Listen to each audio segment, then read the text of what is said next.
बिस्मिल्लाहिर्रहमानिर्रहीम। अस्सलाम वालेकुम नादरीन, आप यूट्यूब चैनल देख रहे हैं। मैं इमरान खान हूँ। इमरान खान साहब ने गुजरावाला भी छीन लिया। यानी पीएमएलएन की जो पॉलिटिकल पार्टी है, इसके बारे में बहुत सारे लोग ये कहते थे कि ये जीटी रोड की पॉलिटिकल पार्टी है। मुल्तान रोड और जीटी रोड के साथ साथ ये पॉलिटिकल पार्टी चलती है। यहाँ पे इनका बहुत ज़ोर है। यहीं से ये लोग 50-60 सीटें निकाल लेते थे और यहीं से पीएमएलएन की एक ताकत बनती थी इन दो एरियाज से।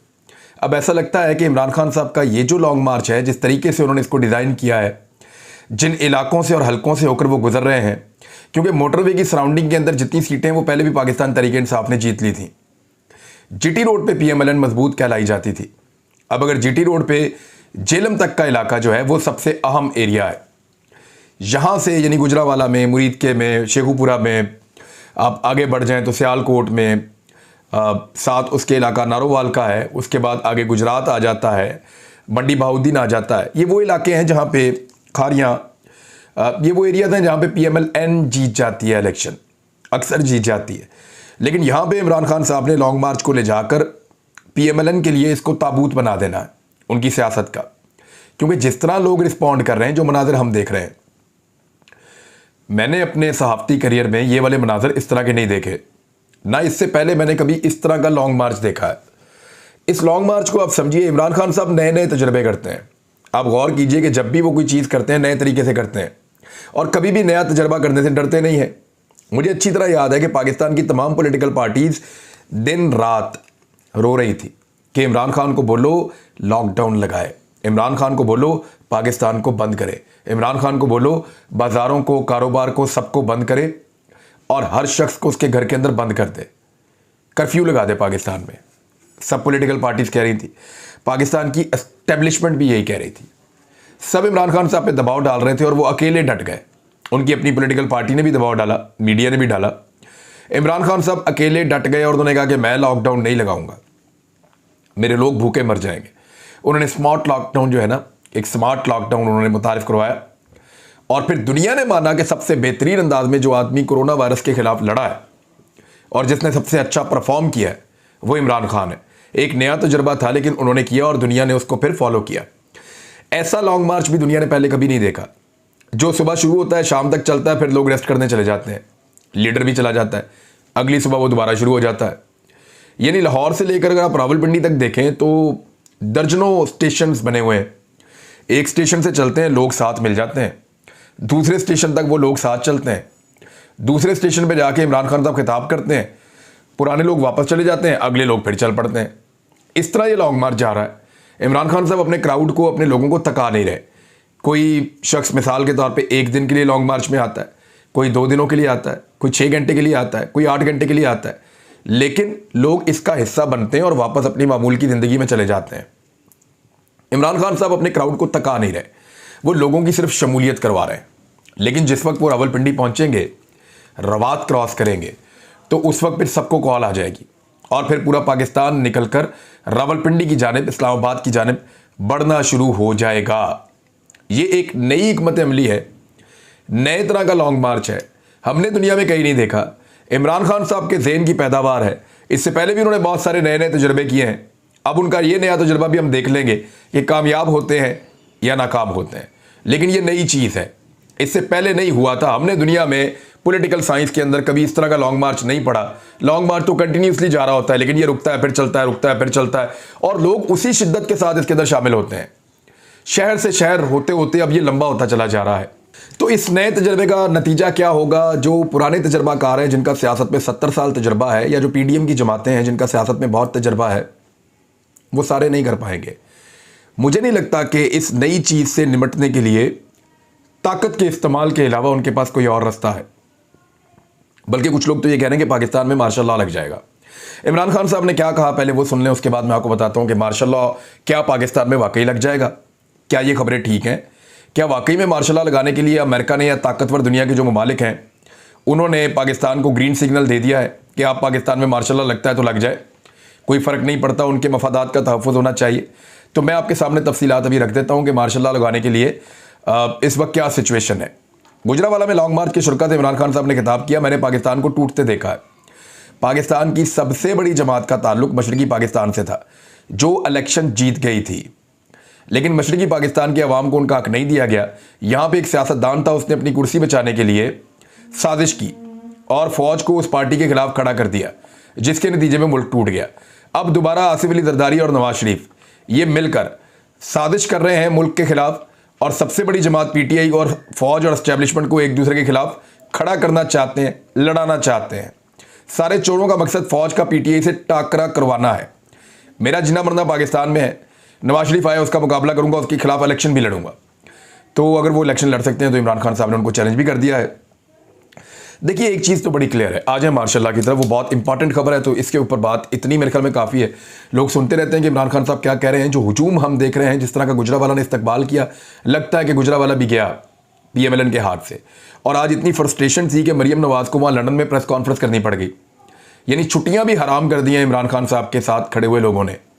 लोग इतनी ज़ोरदार टक्कर मार रहे हैं, लोग ऐसे ज़बरदस्त तरीके से निज़ाम से टकरा रहे हैं, लोग इतने बड़े पैमाने पर इतनी बड़ी तादाद में बाहर आ रहे हैं और अपना हक मांग रहे हैं कि मरियम नवाज की बौखलाहट उनके चेहरे से दिखाई दे रही थी। गुजरावाला जब हाथ से निकल रहा है तो गुजरावाला यानी लाहौर तो तकरीबन हाथ से निकल गया PMLN के, और उनको ये मानना पड़ेगा कि लाहौर में अब 50-50 है। लाहौर उनका गढ़ हुआ करता था, 2 शहरों पे PMLN को बड़ा गुरूर था। जो चंद शहर 4-5 अगर मैं शॉर्ट लिस्ट करूँ तो पहले नंबर पर उनका शहर होता था लाहौर, दूसरा उनका साथ ही लाहौर की तरह मजबूत शहर होता था गुजरावाला, एक उनको बड़ा एतमाद था सियालकोट के ऊपर, फिर उन्हें लगता था सरगोदा में उनको नहीं हराया जा सकता, फिर नारोवाल के अंदर। अब ये शहर उनके हाथ से निकलते चले जा रहे हैं, और जैसे जैसे रेत हाथ से फिसल रही है, इन शहरों की आवाम उनसे दूर होती चली जा रही है, फ्रस्ट्रेशन बढ़ रही है। और वो हमने मरियम नवाज की आज ज़बान में, उनकी ज़बान के अंदर जो अल्फाज का चुनाव, उसके अंदर और फ्रस्ट्रेशन, वो सारी हमने देखी कि उनके हाथ से चीज़ें निकल रही हैं, सारी मेहनत ज़ाया हो रही है, इलेक्शन के अंदर उन्हें कुछ मिलने वाला नहीं है। दूसरे कुछ फैक्ट्स हैं, उनको आप अपने दिमाग में बिठा लें कि देखिए DGISI ने और पाक फौज के तर्जमान DGISPR ने, इन दोनों जर्नल्स ने इमरान खान जो पाकिस्तान की सबसे बड़ी सियासी जमात के लीडर हैं, उनके बारे में नापसंदीदगी का इजहार तो कर दिया है। यानी गिले शिकवे तो उनसे किए हैं, साफ साफ किए हैं। यानी नवाज शरीफ से आज तक कभी कोई गिला शिकवा नहीं किया, आसिफ अली जरदारी से नहीं किया, मौलाना फजलुर रहमान से नहीं किया, लेकिन इमरान खान से DGISI ने, DGISPR ने, या पाक फौज ही आप कह लेंगे, फौजी की आदत की ही नुमाइंदगी करते हैं ये लोग, तो इन्होंने इमरान खान से डिसप्लेयर का इजहार किया है, नापसंदीदगी का इजहार किया है और उनसे गिले शिकवे किए हैं। इसका मतलब ये है कि पाकिस्तान के इदारे इमरान खान को लेवल प्लेइंग फील्ड नहीं दे रहे। इमरान खान के पास लेवल प्लेइंग फील्ड नहीं है, इदारों के अंदर बैठे हुए लोग उनसे प्यार नहीं कर रहे, उनके खिलाफ हैं, उनसे गिले और शिकवे कर रहे हैं। ये बात तो आप कर लें क्लियर कि इमरान खान साहब को इदारों की जो सपोर्ट का एक एलिमेंट कहा जाता था, वो अब सपोर्ट तो दूर की बात है, वहां पे इमरान खान साहब के खिलाफ मुखालफत मौजूद है। और ये अब नजर भी आ रही है, गिले शिकवे उसी से की जाते हैं जिससे कोई थोड़ी सी आपकी मुखालफत हो, या आपको लगे कि ये बंदा ज्यादती कर रहा है, या आपको लगे कि ये बंदा, इसको ये नहीं करना चाहिए था जो ये कर रहा है, या आपको वैसे ही कोई और रीज़न हो सकता है। तो जो भी रीज़न है उसके तहत ये बात क्लियर रखें कि इस वक्त जो एस्टेब्लिशमेंट है वो इमरान खान साहब के साथ टकराई हुई है, तो level playing field Imran Khan के पास नहीं है। अब इमरान खान के पास है क्या? वो सिर्फ अवाम के बलबूते पर इलेक्शन मांग रहा है कि आ जाओ मैदान में, इलेक्शन करवा देते हैं। लेकिन एस्टेब्लिशमेंट भी ये बात जानती है और सारी पॉलिटिकल पार्टीज ये बात जानती हैं कि इलेक्शन आया तो हम सारे फारिग हैं, फिर हमें हुकूमत बचाने का भी मौका नहीं मिलेगा, हुकूमत बनाने का भी मौका नहीं मिलेगा। अवाम इमरान खान को 2/3 मेजॉरिटी के साथ जितवाएगी और वो पाकिस्तान के ताकतवर तरीन हुक्मरान के तौर पर आके बैठ जाएगा। अब इसमें 2 रास्ते हो सकते हैं, या तो टकराव किया जाए या मफामत की जाए। मफामत का तरीका यह है कि ठीक है, आप लेवल प्लेइंग फील्ड दें, इदारे अपने आप को बाहर रखें और इलेक्शन करवा दें पाकिस्तान में। जो भी इलेक्शन के नताइज हों उनको तस्लीम किया जाए और पाकिस्तान आगे बढ़े। टकराव का ये हो सकता है कि खुदा न खास्ता पाकिस्तान में एक और मार्शल लॉ लग जाए। इससे पहले पाकिस्तान में 4 मरतबा मार्शल लॉ लगे हैं, और उन चारों मार्शल लॉज को अगर आप देखें तो उससे पहले फौज ने कभी भी नहीं कहा कि वो मार्शल लॉ लगाएगी। इसका मतलब है ये एक ऐसी अनसर्टन चीज़ है जो पाकिस्तान में किसी भी वक्त हो सकती है। लेकिन क्या पाकिस्तान में मार्शल लॉ लग सकता है, ये सबसे बड़ा सवाल है। इसको जरा आप समझे, इस वक्त PDM की जमातें ये चाह रही हैं फजलुर रहमान साहब, नवाज शरीफ साहब, जरदारी साहब के मार्शल लॉ ही लग जाए। नवाज शरीफ साहब ने कहा कि दुनिया इधर से उधर हो जाए, मैंने इलेक्शन नहीं लड़ना। जब तक कि मुझे इलेक्शन जितवाने का बंदोबस्त नहीं किया जाएगा तब तक मैंने इलेक्शन नहीं लड़ना। जब तक इलेक्शन जीतने के लिए मुझे सहूलतें फराहम नहीं की जाएंगी तब तक मैंने इलेक्शन नहीं लड़ना, नवाज शरीफ साहब ने क्लियरली कह दिया। वो तो शायद अगले साल भी इलेक्शन ना लड़ें, जब इलेक्शन अपने वक्त के ऊपर आ जाए उस वक्त भी भाग रहे होंगे, क्योंकि इलेक्शन जीतना इमरान खान से नामुमकिन होता चला जा रहा है। तो पीडीएम की जमातें चाहती हैं कि चाहे मार्शल लॉ लग जाए, लेकिन इमरान खान नहीं आना चाहिए, क्योंकि इमरान खान आया तो एक नाइटमेयर होगा, एक डरावना ख्वाब होगा इमरान खान, जो इनके लिए बहुत परेशानियां पैदा कर देगा। लिहाजा चाहे मार्शल लॉ लग जाए। अब मार्शल लॉ क्या लग सकता है? देखिए, एक बात तो ज़हन में रखिए कि पाकिस्तान के खजाने की हालत आपके सामने है। आज से पहले जब जब मार्शल लॉ लगा पाकिस्तान में, पाकिस्तान के खजाने की इतनी बुरी हालत नहीं थी। इस वक्त पाकिस्तान के खजाने की बहुत बुरी हालत है और कहीं से बहुत ज़्यादा पैसा आने की तवक्को भी नहीं है, और ना कोई यहाँ पे खित्ते में इतना बड़ा गेम हो रहा है जिस गेम की वजह से आलमी ताकतें पाकिस्तान के ऊपर पैसा खर्च करें। लिहाजा पाकिस्तान में मार्शल लॉ के इम्कानात अगर आप माशी तौर पे देखें तो पाकिस्तान इतना डाउन है कि यह तजर्बा बहुत मुश्किल होगा। दूसरा, अभी जो लोग बुरा भला कह रहे हैं महंगाई पे, गुर्बत, बेरोजगारी पे, बैड गवर्नेंस पे, ये सब बुरा भला लोग पीडीएम की 14 जमातें मिलकर ये गालियां खा रही हैं। अगर पाकिस्तान की फौज मार्शल लॉ लगा देती है या मार्शल लॉ लगाना पड़ जाता है तो ऐसी सूरत में ये जितने शिकवे गिले हैं अवाम के, जितना लोग बुरा भला कह रहे हैं, लोग फिर उसको कहेंगे जो इक्तदार में होगा। यानी जो मार्शल लॉ लगाएगा लोग उसके खिलाफ हो जाएंगे और वो कहेंगे जी हमारे तमाम मसाइल के लिए आप ही जिम्मेदार हैं। दूसरा, इमरान खान साहब का जो रिजीम चेंज ऑपरेशन का एक बयानिया था उसके ऊपर एक मोहर लग जाएगी कि बिल्कुल सही बात है, इमरान खान सही कह रहा था कि मुझे निकालने के लिए कोशिश की गई है और मुझे जबरदस्ती और ज्यादती करके निकाला गया है। अब ये मार्शल लॉ इस बात के ऊपर मोहर सब्त कर रहा है कि क्योंकि इंपोर्टेड हुकूमत चल नहीं सकी तो इलेक्शन करवाते हैं तो इमरान खान आ जाता है, लिहाजा मार्शल लॉ ही लगा दो। अब मार्शल लॉ ना लग पाने की एक और बड़ी वजह है, वो ये है कि जब भी पाकिस्तान में मार्शल लॉ लगा तो पाकिस्तान में लीडरशिप का उस वक्त फुकदान था। ऐसा कभी नहीं हुआ कि पाकिस्तान में एक बेहतरीन लीडरशिप मौजूद हो और मार्शल लॉ लग जाए। लीडरशिप का जब फुकदान होता है तो तब मार्शल लॉ लगता है।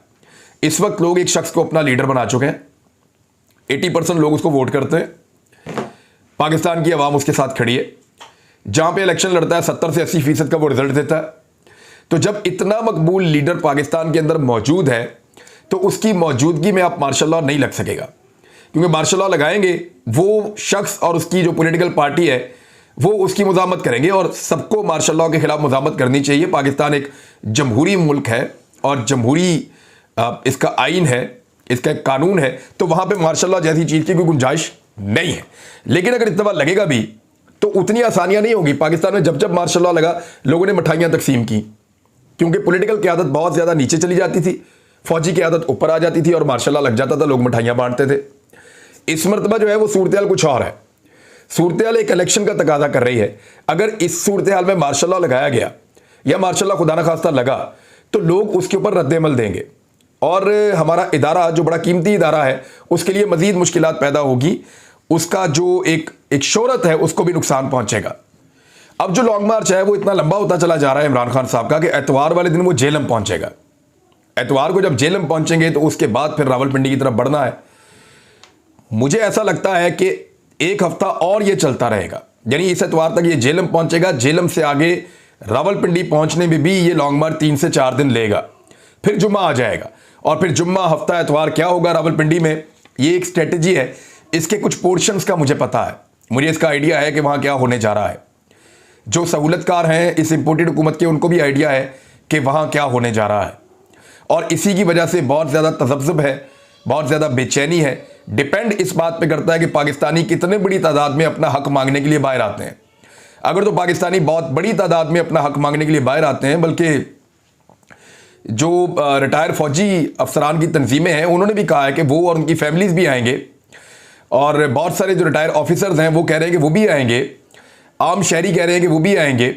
तो इस तरह सिविल सोसाइटी है, वुकला की तंजीमें वो सारी की सारी आ रही हैं। तो ऐसी सूरत हाल के अंदर मुश्किलात बढ़ती चली जाएंगी, और क्या होने जा रहा है सबको आइडिया है। मुझे भी ये इन्फॉर्मेशन कल कुछ हद तक मिली है, लेकिन इस वक्त वो बड़ी हसास है चीज़ें, तो मैं अभी आपके साथ शेयर नहीं कर रहा। वक्त के साथ साथ आपके सामने आ जाएगा। इस्लामाबाद डी चौक बहुत पीछे रह गया है। ये लॉन्ग मार्च रावलपिंडी में अपना काम करेगा, और रावलपिंडी में क्या करेगा ये आपको वक्त बताएगा।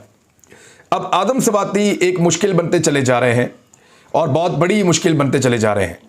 आदम स्वाति साहब का अगर आप स्टेटमेंट के बाद एक स्टेटमेंट देखें तो मैंने आपसे कहा था कि ये बहुत स्लो आएंगे, लेकिन मैं इनको जानता हूं कि ये एक मुसीबत बन जाएंगे। आदम स्वाति ने कहा कि मेरी इज्जत पर हाथ डाला गया है। राणा सनाउल्लाह, तुम सर्टिफाइड मुजरिम और झूठे हो, जो तुम बोरे हो वही काटोगे। मेरे घर में तलाशी के दौरान कीमती चीजें ले गए, मेरी जान निकाल लेते, इसकी कोई परवाह नहीं थी। उन्होंने मेरी इज्जत पर हाथ डाला है। यह सियासत नहीं, मेरे और मेरे खानदान की इज्जत पर हाथ डाला गया है। बैनुल अक़वामी फोरम पर जाऊंगा।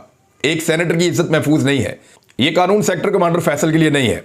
FIA असिस्टेंट डायरेक्टर अयाज को बुलाए, वो बता देगा कि कौन कौन इस जुर्म में शामिल था। मुझे बेलबास किया गया तो कौन कौन मुझ पर हंस रहा था।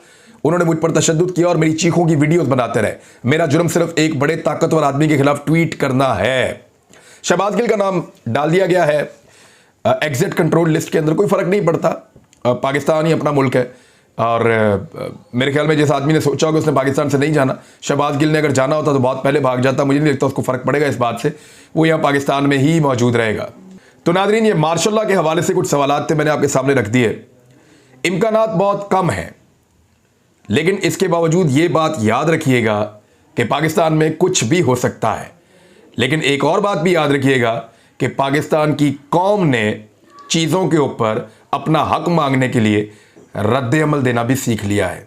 अब तक इतने, अपना ख्याल रखिएगा, अपने चैनल का भी। अल्लाह हाफ़िज़।